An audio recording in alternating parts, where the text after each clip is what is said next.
The upcoming solar eclipse on April 8th is expected to be the most watched natural live event in human history. We've got some tips for camping, for viewing it, a whole bunch of facts and more. Plus, we're going to talk about this big Grand Design Frame Flex issue. I'm calling it Grand Design Frame Flex Frenzy. Say that 14 times fast. I can't say it once. And we're going to give you some resources to know about on the whole frame flex thing, this issue that folks are having with their RVs flexing, which isn't really a bad thing. We're going to talk about it. It's a frenzy, Jason. This is RV Miles. Since 1912, LL Bean has been helping people get outside together with gear tips and advice for exploring all the possibilities of the outdoors all year long. Here's a quick tip for your next ski, snowboard, snowshoe, or sledding trip. Change into your socks and base layers when you get to the mountain or trailhead, not before. A toasty car ride is a great way to ease into the day, but it might introduce moisture that could make you cold later. Start dry and warm so you'll stay dry and warm. For more tips, easy how-tos, and inspiring stories, visit llbean.com/explore.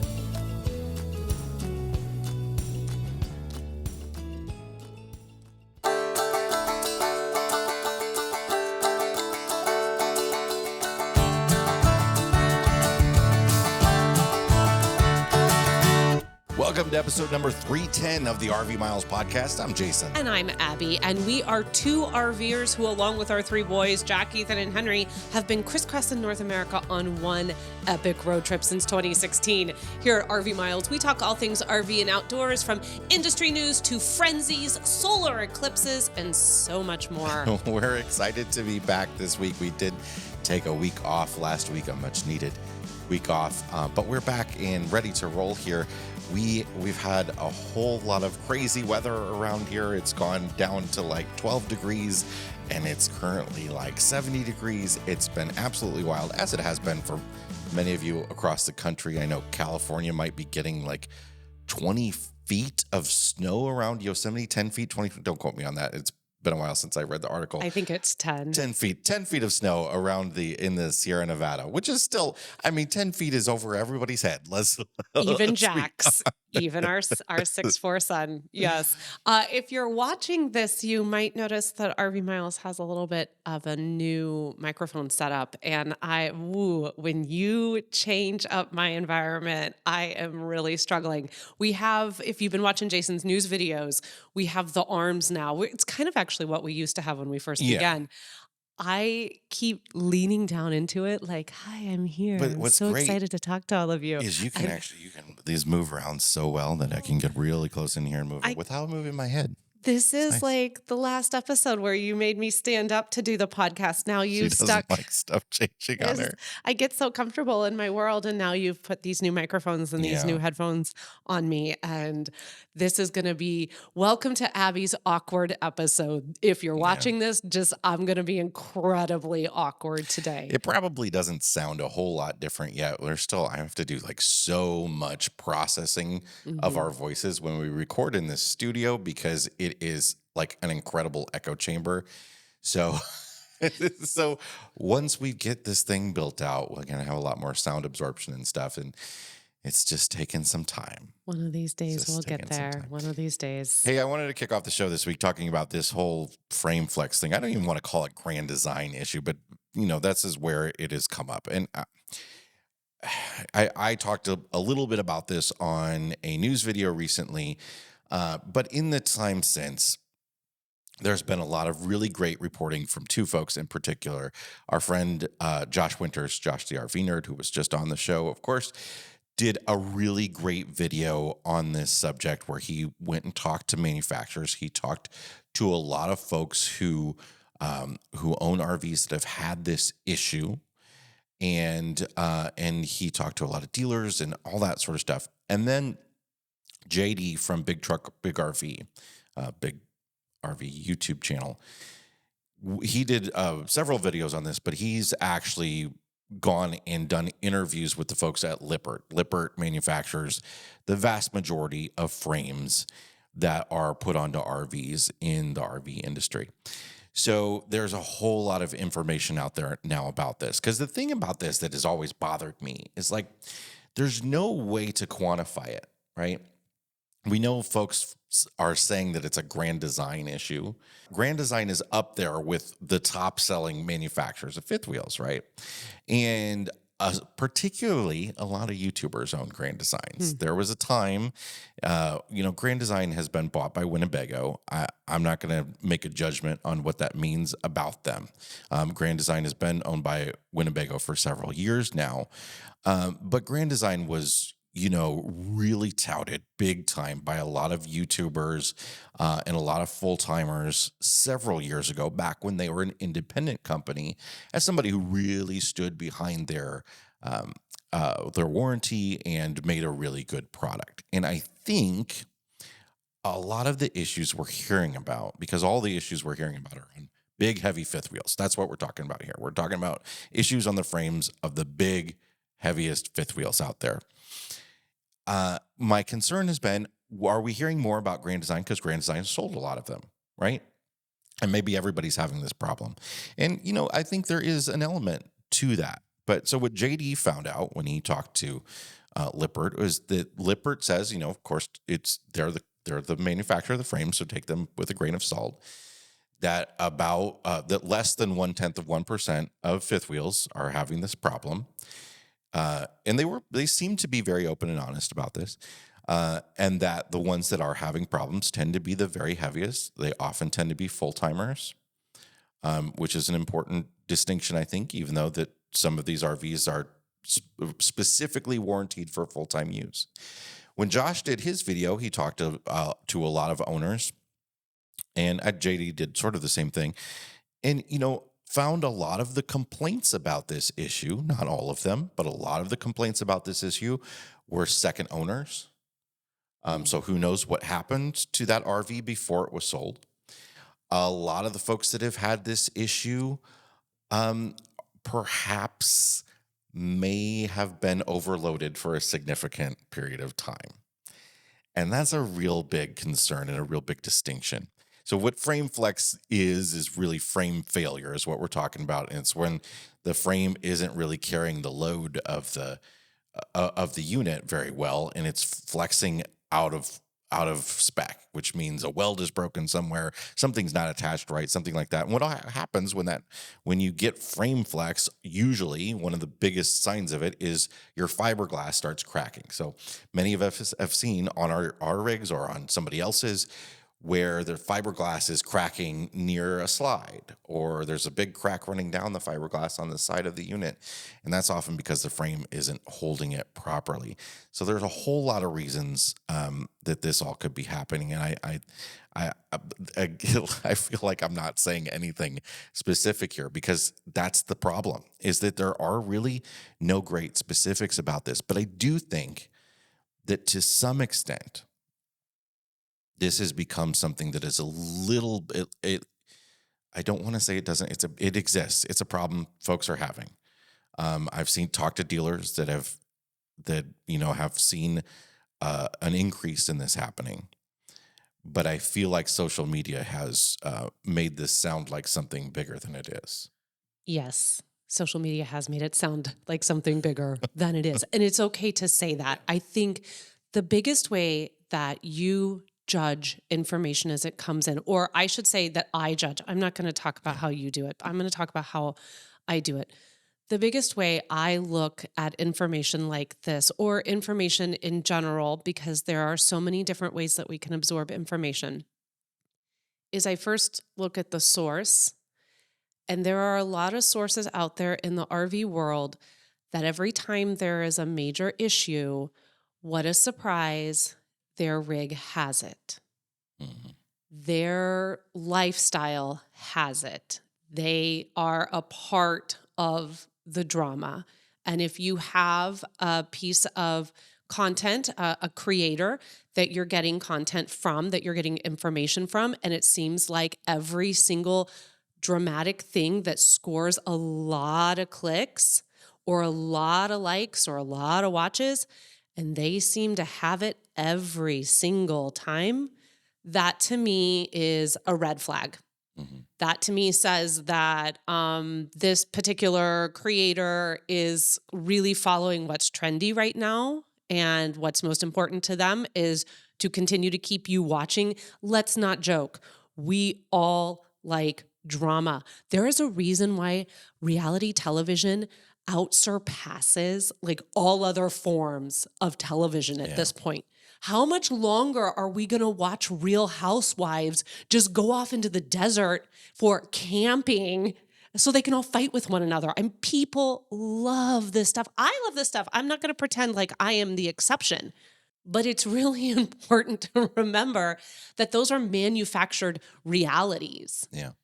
And I think that sometimes we forget that also in the RV space, in the outdoor space, in any, my gosh, even in just like the gaming world or the videos our kids watch that are the slime videos, they're all manufactured. They're all manufactured to have some sort of level of intensity in order to keep us like wanting to feed on it. Yeah. So that is just for me with this, I'm really like, this is why Josh, we know the amount of time, the length of time Josh waited before he put a video out on that because he was doing his due diligence.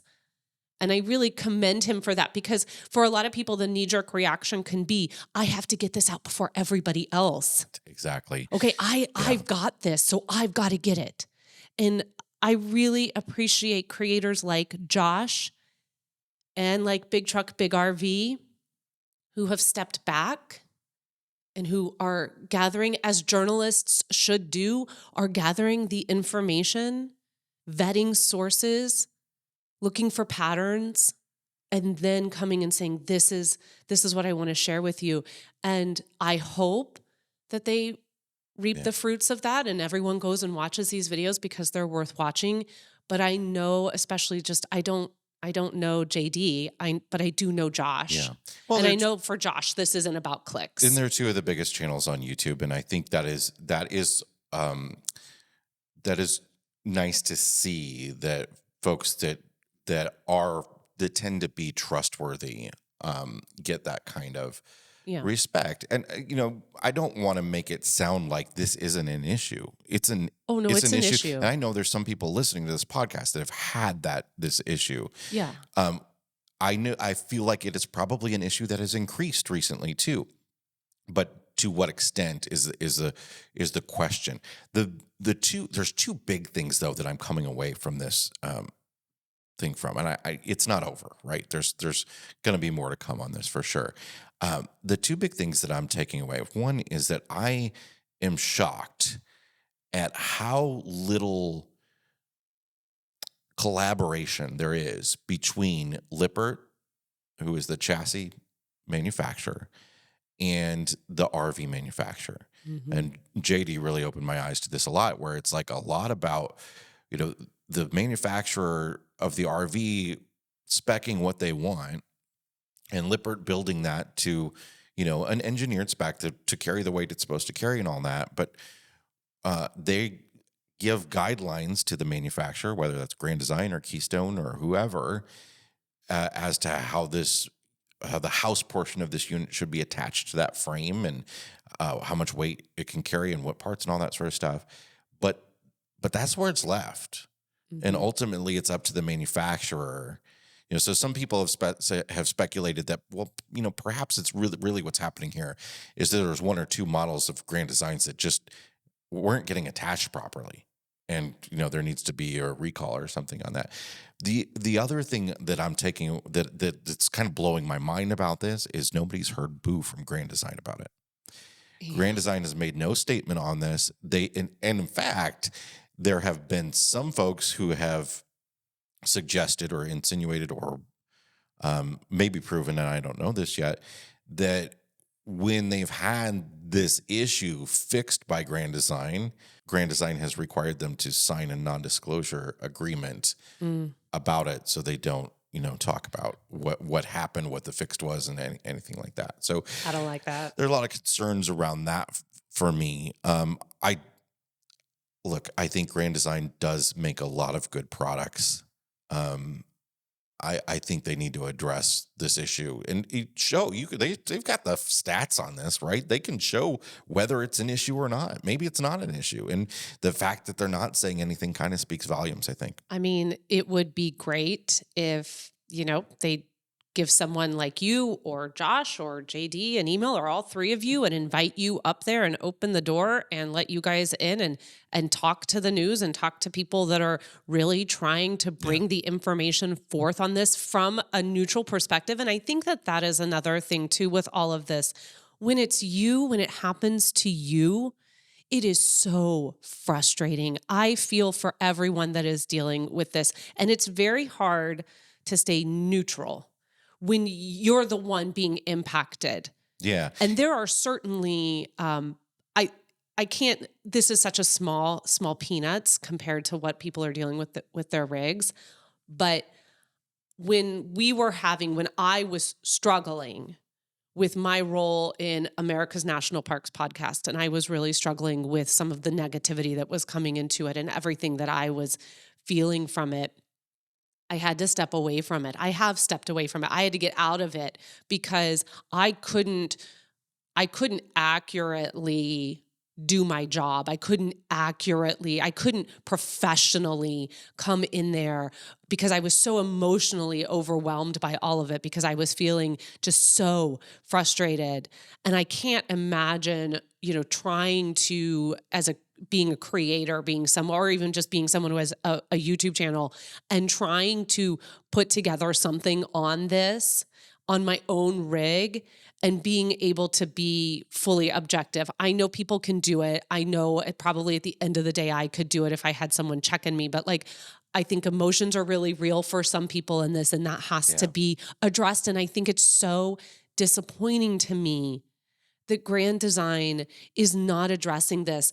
This is the problem, I think, sometimes in a lot of industries, but particularly in our industry, is that a lot of manufacturers or a lot of brands believe that if they just say nothing, it's eventually going to go away. Yeah. Now, to be fair, I haven't reached out to Grand Design for comment on this, so I can't speak to anybody else. But I am not aware of any public statement or anybody that they've talked to publicly and giving a sort of comment on this. Yeah, maybe we're wrong. And if we're wrong, we would love to be wrong, because it would be very, I think, comforting to the people that are dealing with this. And maybe they have heard from them personally, but wouldn't it be comforting to hear from a company that you invested tens of thousands of dollars in, and maybe you're on multiple rigs and you've gone around and sang the praises of this company? It would be really nice for them to say, yeah, we're going to take care of you and we're going to do what needs to be done. And things like that speak volumes to customers that you have in the future, because I will say right now, it's not pretty in the comment section on our news videos for Grand Design. And that makes me sad for them, because I think some of that is a self-inflicted wound. Yeah. I mean, part of the problem is that these tend to be out of warranty rigs, Mm-hmm. and when you have, they may have a 10-year frame warranty or something, but then Lippert says, well, we didn't do anything wrong here. And so you've got so many people here in the fray. You've got Lippert saying we didn't do anything wrong. We got Grand Design saying, well, this is probably Lippert's fault, or we didn't do anything wrong, or the customer overloaded their RV. Or, it wasn't an accident, or it went down some pretty terrible roads, and it has been used outside of the realm of what it was supposed to be used for, and it should be an insurance issue. And the insurance company is like, come on, we're not paying for this, right? Yeah. And we, the customers, get caught in the middle of all that, and that's really unfortunate. So this conversation went on much longer than it was supposed to. And actually, this was supposed to be, I think a good chunk of this was supposed to be this week's detour. And we just decided, I think, as we started talking about this. It's too important for that, I guess. Yeah, or not necessarily that it's too important, but it's really hard to separate out a conversation this big and not really bring all factors into it, or at least all factors and information that we have at this moment. This is really fluid, and who knows, by Monday or Tuesday, it could completely change, and everything that we just said today could be null and void. Who knows? I guess we'll see. We'll find out in the next news video. All right. Well, we need to take a break. We want to mention quickly, though, that we are having our monthly live stream for mile marker members here on Monday. We do this on the first Monday of the month.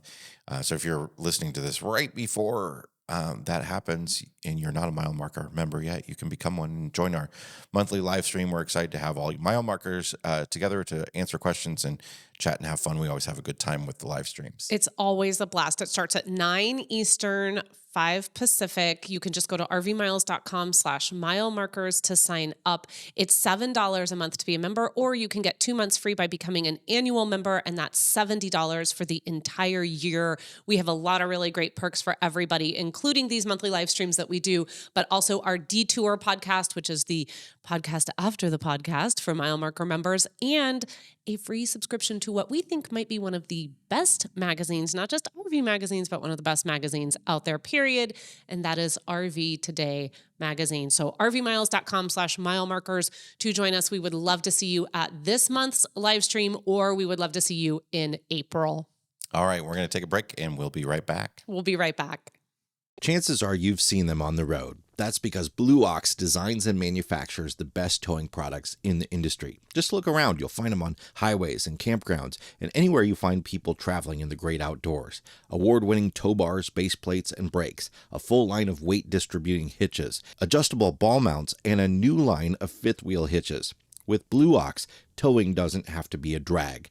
To learn more about how Blue Ox can make your travel adventures even more stress-free, visit blueox.com. This episode is sponsored by the Parkwolf app. Ever found yourself in the heart of a national park surrounded by beauty, but unsure where to go or what to see? That's where Parkwolf comes in. Parkwolf is the ultimate app for exploring national parks. As you drive, the GPS shows you what's coming up on the road, and an audio guide will fill you in on what's there so you can decide if it's worth a stop for you or not. Gas running low, looking for a bite to eat or a bathroom break?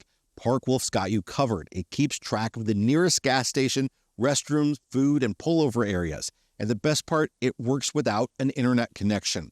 And if you're a wildlife enthusiast, you'll love Parkwolf's wildlife maps and sighting notifications. So before you set off on your next national park adventure, download the Parkwolf app for your iPhone from the App Store. It's your ultimate guide to national parks.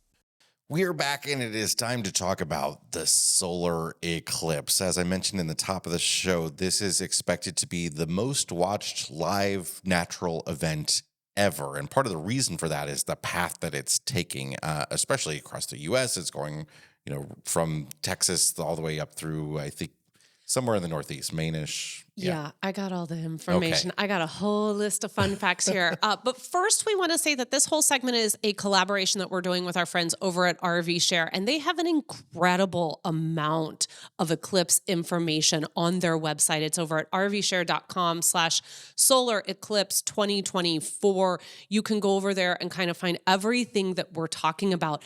But boy, as I was putting this together, did I feel really silly that we are not partaking in this? Because we've talked about it. Of course. We talk about a lot of things, Jason. We don't necessarily always do them. We could make the drive. We could. We are about, so it's going to come through, I'm going to go through the its path, but for us up here in Western Illinois, we're about like 4.5, 5 hours from the path of totality. Now we're going to get some of it. Yeah. We will get some of it, but we are not going to get that maximum eclipse that a lot of you are going to get. And what's so fascinating about this is as I was looking through all of these articles that RVshare has, and I'm talking state by state camping locations, events that are happening all across the path of totality, and just a really cool partnership as well between RVshare and Spot Tonight that I'm going to talk about later on.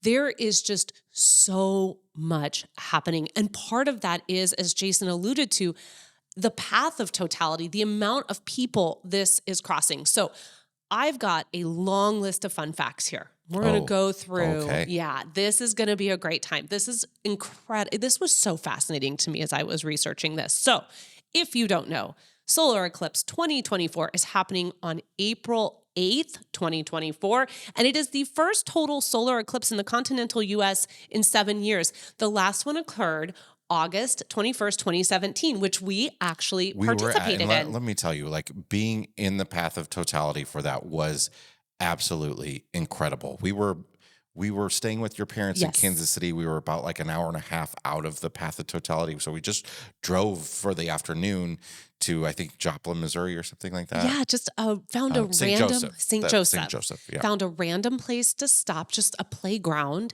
which was great. And there was a whole bunch of people there doing the same thing. Yeah, we all had our glasses and we experienced it. So when that came through back in 2017, it crossed from Oregon to South Carolina. So this one is going in the complete opposite. It's actually coming up from Mexico and it's heading towards the northeast. Now, before the 2017 solar eclipse, we hadn't seen a solar eclipse in this country since before I was born. Wow. Yeah, so February 26th, 1979. Now, I was stewing and brewing at that time, and my mother was pregnant with me, but I was not on the outside of this world yet.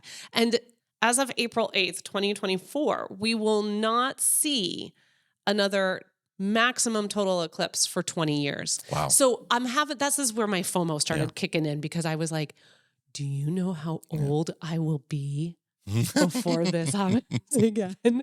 So it is scheduled. The next one is scheduled for August 23rd, 2044. So it's probably a good idea you go ahead and start booking your campground now, because you just need to. The fact this always blows my joking. mind. The fact that they know that and can calculate that out. They know when comments will come by and all that stuff. It blows my mind. It's fascinating. I mean, in addition to everything that RVshare has on their website about this, even just to take it a step further and go deeper and to go over to NASA and spend some time there, and really just the whole education surrounding it is fascinating.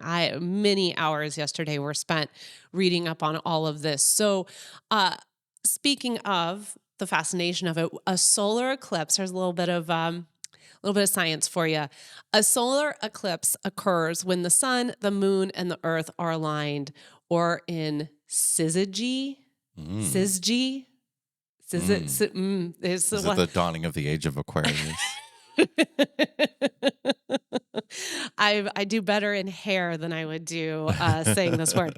SYZYGY. Oh, I couldn't even syzygy begin to is what be looking that one up. And it only occurs when the lunar phase is in its new moon. Oh. So and there are so many other facts about this. That is like the tip of the iceberg. I'm not going to sit here and try and do homeschool mom voice on y'all, but it's really incredible to learn why this happens when it happens in the pattern, like how everything has to come together in perfect harmony in order for this to occur. That's also a hair quote. It might be. Don't tell anybody. So harmony another and understanding. Sorry. I take all of my knowledge from musical theater. The solar eclipse, like Jason alluded to, it will be the most watched live natural event in history.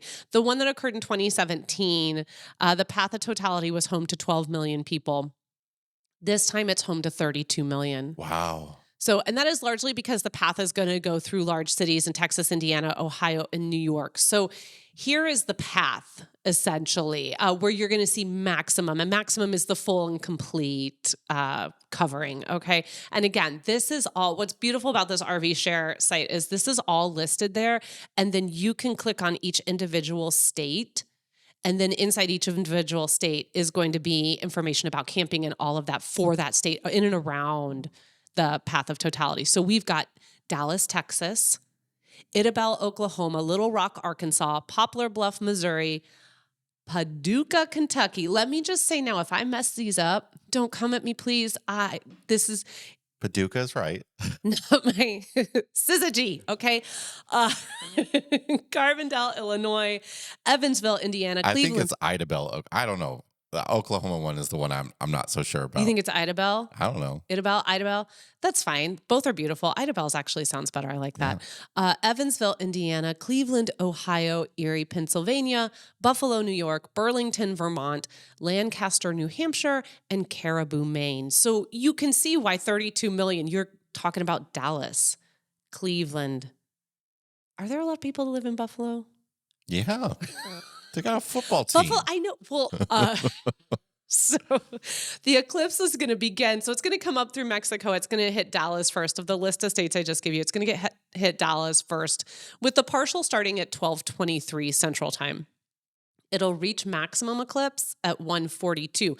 They only get like 2 minutes in Dallas. It's so amazing because it's so quick. We have been gearing up for this, everyone. But campgrounds have been booked for over a year. How do they? I mean, I know that they know all this stuff. They know the minute it will happen and exactly how. They're smart people, Jason. This is why we're sitting here reading their information and not the ones like actually providing the information. This is a reason why everyone has their place in space, and ours is to just regurgitate information. When it gets to Caribou, Maine, the last spot here in the U.S., the partial will begin at 2:22 Eastern. Okay, and it's going to be maximum at 3:33 Eastern. So in Maine, if I remember correctly, y'all are only getting 1 minute of this. Oh. But what's really cool is down in Mexico, they get the longest duration of totality. I'm not even going to pretend to pronounce this. They are getting 4 minutes and 28 seconds of maximum, which is really, really, really cool. So those are some fun facts. Now let's talk about the safety facts. It is I cannot stress this enough. It is all over every website. Don't look at the sun. It's amazing that we have to remind people. RVshare reiterates on their site, reiterates it. NASA does. We're going to do it here. Do not look directly at the sun without eclipse glasses. Yeah. Even, my friends, very dark glasses. No. Look, Ray-Ban's not going to save you in this one, okay? It's just not. You need eclipse glasses. I'm sorry, I haven't read your list, so if this is on here, that's okay. I'm just going to, don't point your camera directly at the sun either. Yeah. It will absolutely destroy it. You do not want to there's a lens in there. If you've ever focused the lens on an ant, you know what happens. Yeah. Don't don't point any camera at the sun without the appropriate, same thing like with your eyes, you put the appropriate filter on to protect and a regular like dark polarizing filter again is not going to do it. There's all kinds of, if you're into photography, go to the photography Facebook groups and whatever, and there's a lot of like suggestions on what sort of film you put over the lens. Yeah, and I have a version of that in a second when I talk about telescopes. But it's really important that your eclipse glasses be ISO, I'm going to say it out here for you. It needs to be ISO 12312-2:2015. Oh, yeah. Write that down. Write it down. Yeah. Do you ever commit that to memory? If you're driving, remember that. Just bookmark this and come back to it. But here's the thing, though. You really need to get them from a reputable site, because in 2017, bad people just took that number and put it on some 3D glasses and sold them as eclipse glasses, and that was not what they were. So just because you see the number on there doesn't necessarily mean that that's correct, but you need to go through a reputable site. So RVshare has a reputable site listed on theirs at rvshare.com/solar eclipse 2024. NASA has reputable sites listed there as well. Just go to nasa.com. You can find lots of local dealers, local distributors that are going to have these. Now, I know Hy-Vee's got some. I didn't vet those Hy-Vee ones, but I'm just saying the grocery store even had them. I would hope that the grocery store is selling legits. So we got glasses at the last one, and my takeaway from that was, I wore them and looked at it for a second, but really it was more about the fact that, it's getting totally dark during the day and then coming back. Like, it really, for me, wasn't about actually looking at it happening. There is reportedly, I don't remember feeling this in 2017, but I don't remember a ton. But there is really a physical thing that happens to you in an eclipse. There can be, for some, it's and everyone experiences the world that they live in differently. For some, this is a very spiritual moment. There's a real connection that happens for them. And so because so much is shifting and you can see the natural surroundings around you start to shift when all of this is happening, because we are quickly going from light to day. There is something physically that happens. I mean, the temperature, you can expect the temperature to drop about 10 degrees just within those that 1 or 2 minutes that you're in maximum. I mean, this is sort of such a reminder of how vital the sun is to our planet. Like, it is quite incredible. So let's say you are one of those people that was really, really on top of all this. You've got your campground. You are ready to go. There are eclipse parties happening all over this country.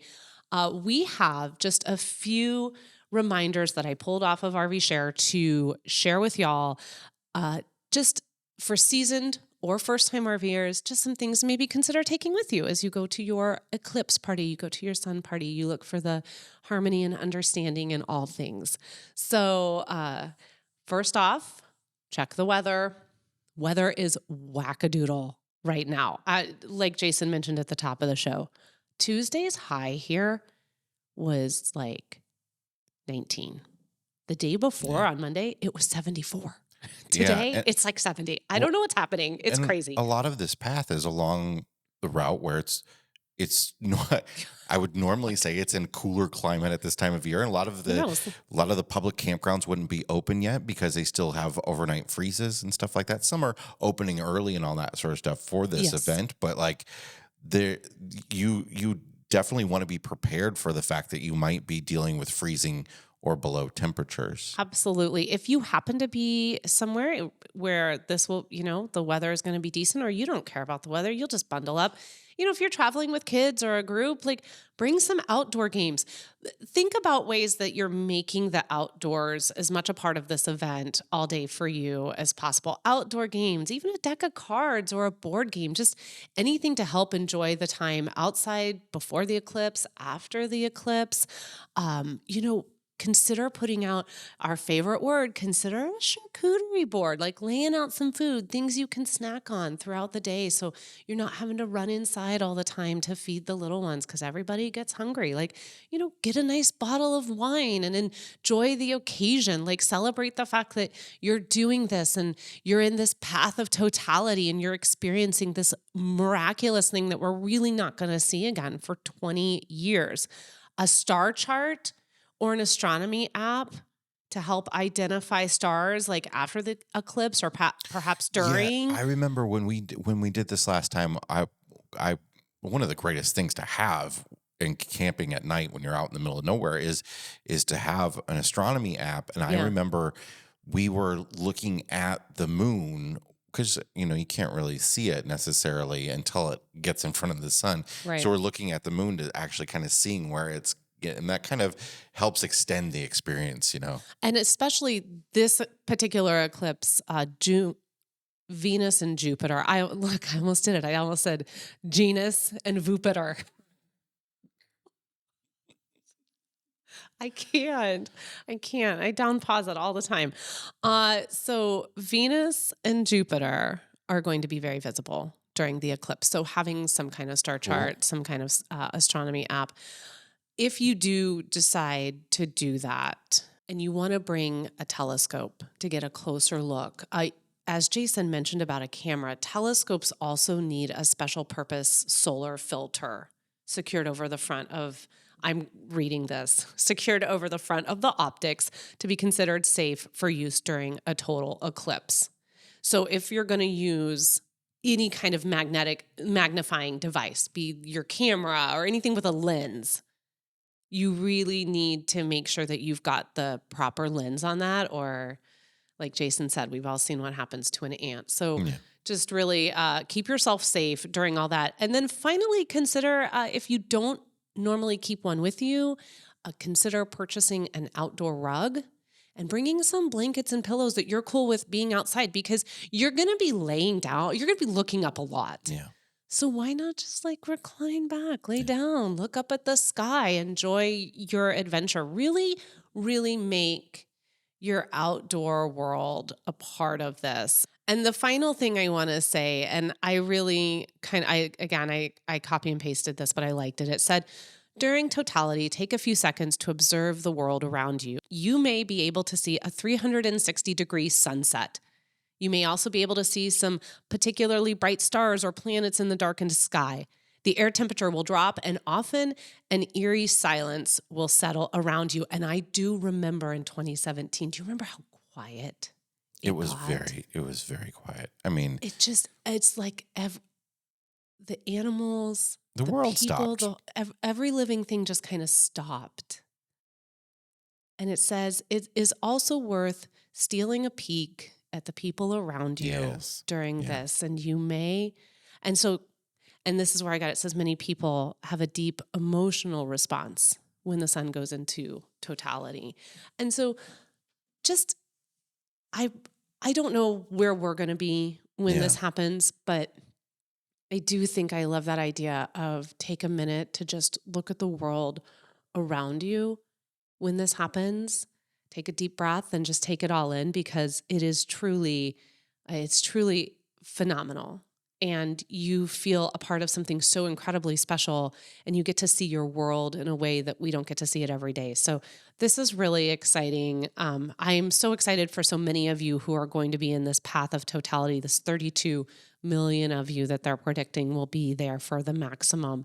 I think we live in a really, really cool planet. Yeah. And this is going to be pretty awesome. And if you don't have a place to go yet, consider staying off of the path a bit. If you're having a hard time finding a spot along the path, you can stay, 2 hours out of it. And then, like we did, drive in for the day to some festival. Any town on this path is going to be having a festival pretty much. Oh, yeah. And that, I think I mentioned that, but RVshare does even have listed one of the articles. I think it's in their family fun article for the solar eclipse. They have listed all of the events that a lot of the major towns in the path of totality are doing, either through the weekend or on that specific day. So there are a lot of ways that even if you're not camping right there, you can still experience a really fun day at the solar eclipse. Yeah, and if you don't have an RV yet, if you don't want to take your RV, you can of course rent one through RVshare. I think they've seen like a 1,000, I'm not exaggerating here, 1,000% increase in rentals over what this weekend normally is. So, but that doesn't mean there aren't still RVs to rent out there. So thanks to RVshare for putting all this info together. And of course, we'll link to it in the description. But for now, we're going to take a break. And when we come back, we will check the level of our tanks. Be right back. Did you know that eTrailer.com is focused on putting their actual hands on the products they sell? That allows representatives to see, touch, and know exactly what it's like to use the product they sell on eTrailer, providing you, the customer, with quality service and recommendations based on personal experience. If you're looking for a one-stop shop, eTrailer.com has you covered with a variety of RV items, including towing options, interior accessories, replacement parts, storage, and more. But it doesn't stop with RVs. eTrailer.com even offers automobile accessories, sports activities, and recreation items. If you need it, chances are they've got it. Visit rvmiles.com/eTrailer and receive free shipping on orders over $99. That's rvmiles.com/eTrailer. All right, y'all, welcome back. It is time to check the level of our tanks. Sponsored by Matt's RV Reviews, Liquified RV Toilet Treatment, the No BS Toilet Treatment. You can find the liquid and pod version of this over at liquifiedrv.com. All right, Jay, what is in your black tank this week? There's something that I've noticed as we've driven around the country that virtually every town has. Yeah. And there's a lot of it here, and it just drives me nuts. But it doesn't just drive me nuts. I don't understand it.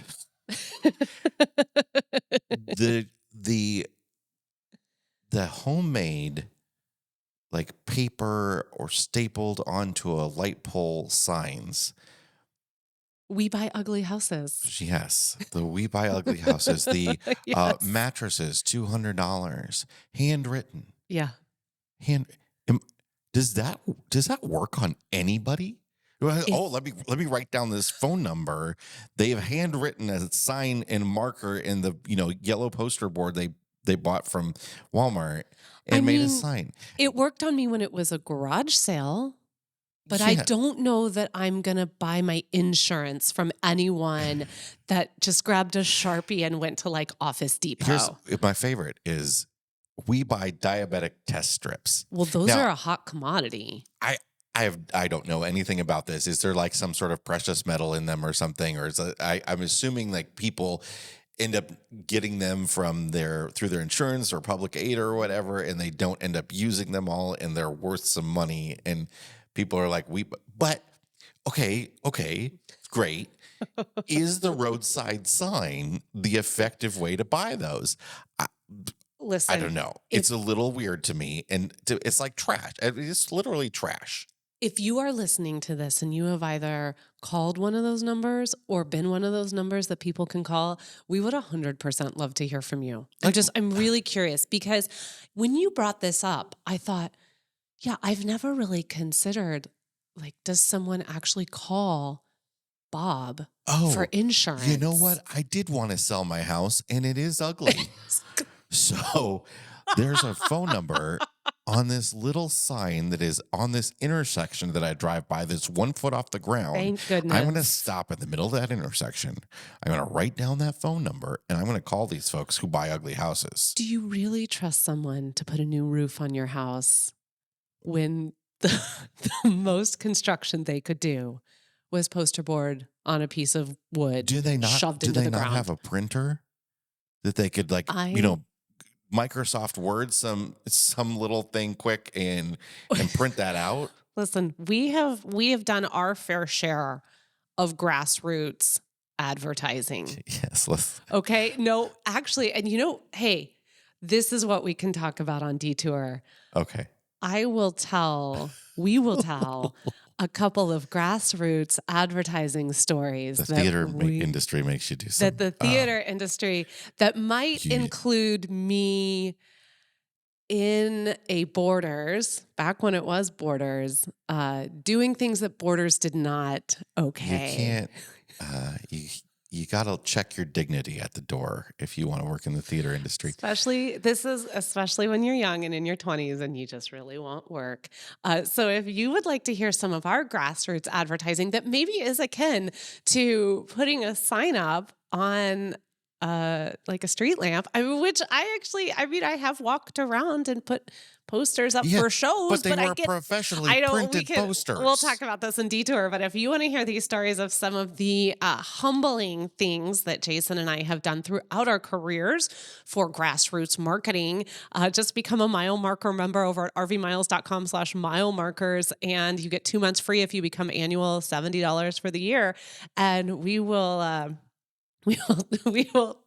will tell the story of the animal on my head in Borders. Boy, that story just ages like a fine wine. Okay. So Jason, what is in your fresh tank this week? So my fresh tank is a really cool experience you and I had at the local Science and History Museum here. The Putnam Museum is in Davenport, Iowa. And we went to their annual gala because why not? It was a really fun thing to get dressed up and go watch other people bid on expensive auction items. Now we did do a wine poll. We did do a wine poll. And we were successful at the one. So the wine poll is where you I'm sorry. Okay, you were successful at the wine poll. You pay like $20 and they have like a whole bunch of bottles of wine that are covered, and they range in value from like $5 to $100. And you pay $20 and you just get a random one. And you selected one that was like $70-$80. Yes, I did. So Yes, I congratulations. did. Thank you very much. Anyway, at this event, part of the thing that they were doing was unveiling a sort of newly discovered artifact from the archives. And, they kind of made a really big deal about it, and they went on and Yeah, on and on and on about it. it was very cute. It was But very it was small town really excitement. cool because what it was is this thing that they call a magic mirror. And this is an Asian artifact that it's a mirror that just looks like a round mirror. But if you shine it on a white wall, like shine some light at it and reflect it onto like a white wall, an image of Buddha appears. And of course, you would have no way of knowing that if you just found it out of, you bought it at an antique shop or it was in your museum's collection. But there have been some museums around the world that have found out they've had these in their archives. And a Cincinnati museum found they had one, and the folks here at the Putnam read that article and they thought, well, let's look through archives and see if we've got something like that. And they found like 20 different mirrors, and one of them ended up being one of these. And what it is like two pieces of metal soldered together, brass, and then the front face is polished like a mirror. But underneath that, in that sandwich is this depiction of Buddha. And when they polish it, when they polish the mirror surface, it's just enough to make some little deflections in the mirror so that it makes this reflection, and you literally can't see it in the mirror. So we got to see this like reflected onto their like IMAX screen and see it up close and personal. But really what my Fresh Tank here is about, there are so many things in archives in museums across the country, including our own little hometown here, that never see the light of day. And there are so many things to be discovered still already in collections that exist. And I think that is really cool. This is one of 3 that exists and that is known of in the United States. So that was really cool that exists here in our little hometown. Yeah, I think there's 24 total, if I remember. Yeah. And they date this somewhere early 1800s, I do believe is what they said. It was donated by a man who had picked it up on his travels in 1904. And so it was just a really lovely evening. We had some hometown celebrities come and MC the event. There's always the local weatherman or somebody emceeing. It was a lot of fun though, and we met some really wonderful people and got to get to know our community a little bit more and things like that. Participating because our kids get a lot of wealth from the Putnam. In fact, Henry was just at a class there this morning where they were building and figuring out how to make contraptions to keep an egg safe if they dropped it from the second floor to the first floor. Oh my goodness. He and his team kept the egg safe. They built this really beautiful little contraption. He told me all about it. They were super excited. There were only, I think, like 1 or 2 teams that kept the egg safe when they dropped it. This is so Henry. And afterwards, it was all decided. It was a team of 3. It was all decided by the team that Henry would get to keep the egg, and he was going to take it home, and he was going to make French toast with it for victory French toast. And so Henry put the egg in his coat pocket and zipped his coat pocket up, and then proceeded to have a marshmallow fight in the room with all the other kids, and lo and behold, smashed the egg in his coat. And so when I picked him up, he's wearing said coat, and he's like, "Mom, I think my egg is broken inside my coat pocket." And I was like, "Okay."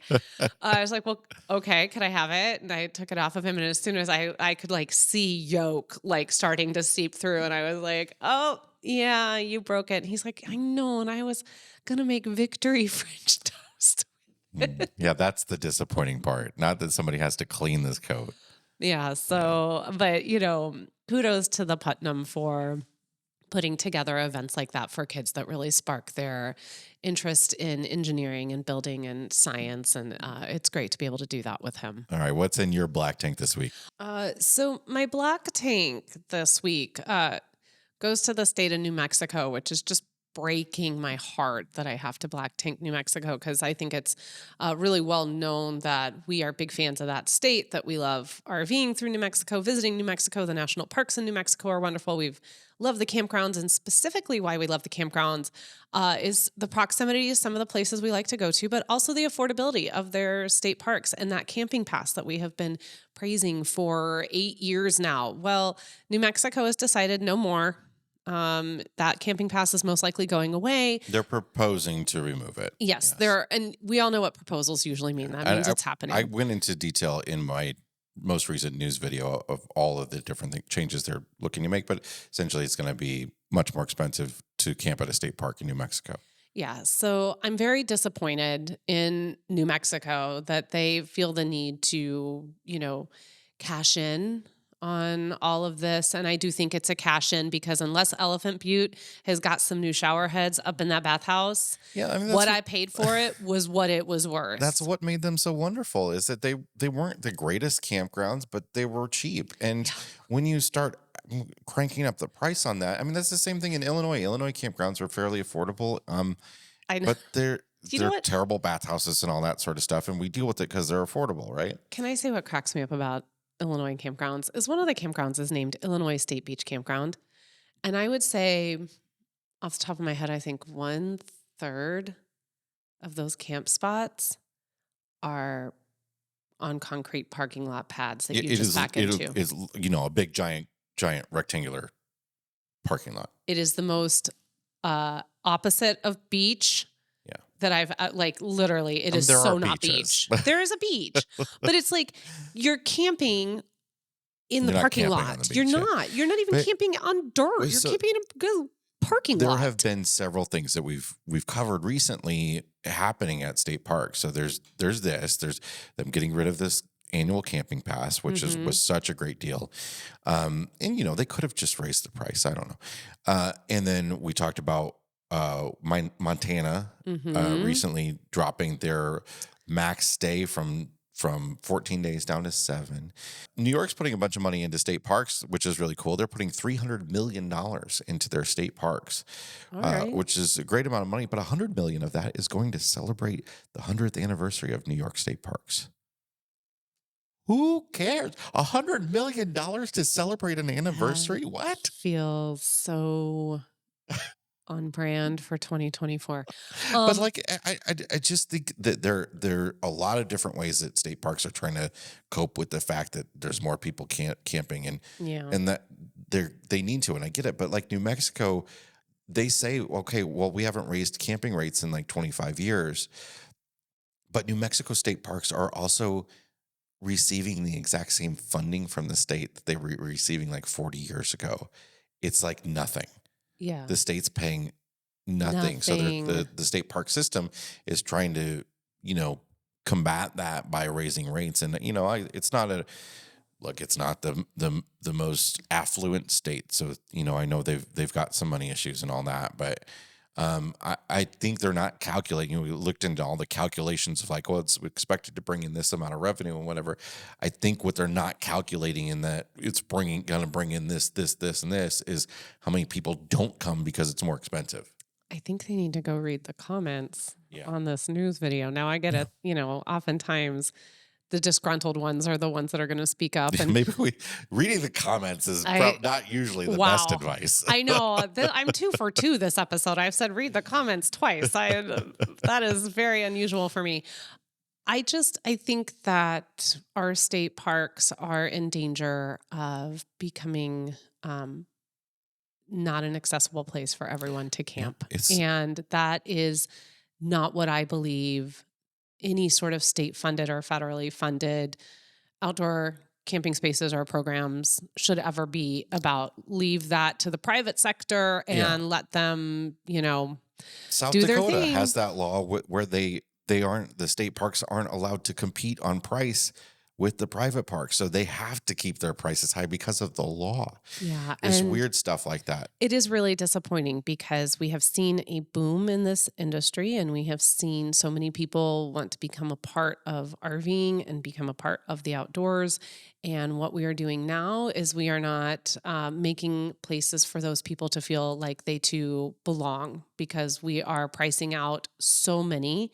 And it's just at some point the bubble will burst and we're going to reach a level to where we all finally collectively say enough is enough. We're not paying this anymore. I don't know what that is going to be yet, but it is really frustrating to me to know that our state parks are becoming places that are competing with our resorts. Like, state parks are now basically just resorts. And so I don't know what the answer is, but I know that New Mexico, this camping pass really held a special place in my heart because of what it allowed our family to access and to do in the beginning years of our travel.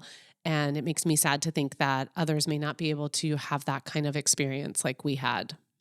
What is in your fresh tank this week? So my fresh tank is what I alluded to when we were back talking about Solar Eclipse. And it's really about some of the things that are out there still for people that want to experience the solar eclipse, but have not booked anything yet. So there's a couple things. Harvest Host just sent out some information the other day. They have over 500 locations within the path of totality. So even if you're just wanting to do like an overnight, you don't want to do, a lot of campgrounds are requiring 2-night minimum stays in order to come and be a part of the solar eclipse. So if you're just wanting something that's like, I just want to roll in and experience this and I want to roll out, well, Harvest Host could be a really good option for you. So I think that you can just go over to harvesthost.com and they've got all that information over there.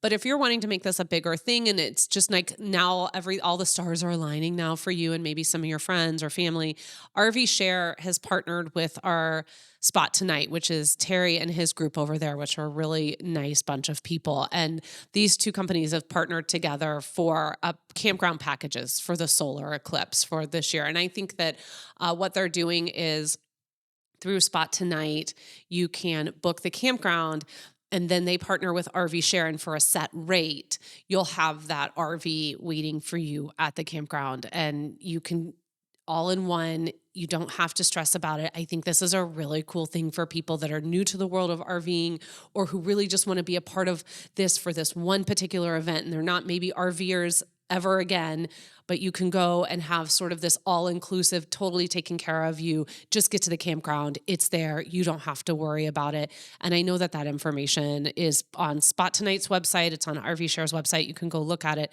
But I like that when we have these sort of big events that really have to do with the outdoors and with RVing, that I like to see when companies kind of try to come together to make it even more accessible for those who don't own RVs, for those who aren't interested in owning an RV. Like, if we had been living in Chicago, how cool would it have been to be able to be like, we want to be a part of this, but we live in Chicago. Like, we barely have enough space to park. At that time, we barely had enough space to park our urban wagon, our Mazda 5, as I used to call it.